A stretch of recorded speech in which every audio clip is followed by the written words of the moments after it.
Благоустроенные парки, велодорожки, освещенные улицы, пешеходные зоны – все это должно быть в любом городе. Только в этом случае людям будет нравиться там жить и работать. Именно такой подход заложен в приоритетном проекте формирования комфортной городской среды. Так и здесь, в Карабулаке, намерены и дальше благоустраивать улицы и создавать удобства для жителей. Всего в этом году 3.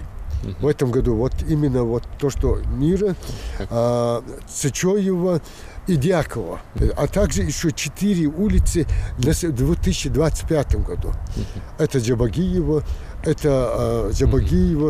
Градусова, Бачалова и 70 лет депортации. Улица Дьякова – одна из тех, которые планируется благоустроить в текущем году в рамках национального проекта, инициированного президентом страны Владимиром Путиным. Здесь также будет проложен асфальт и тротуар, освещение, установят скамейки и урны. В этом году планируется, и в этом году планируется закончить ее, благоустроить.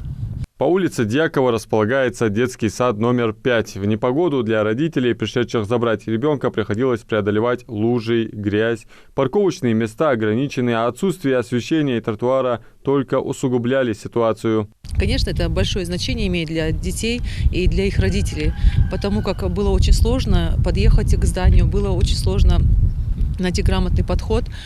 И я думаю, что это было бы хорошим подспорьем и хорошим подарком для наших детишек. Улица Мира в тройке, которые благоустроят в этом году. Здесь также располагается детский сад, мечеть, так что благоприятные изменения придутся по душе как маленьким, так и взрослым. Бордюры, тротуары, освещение, лавки, урны.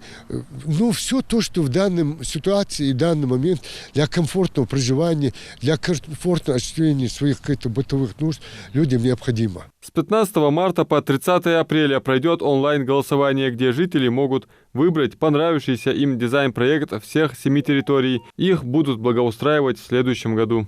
Адам Мережков, Магомед Дарсигов, Магаз 24.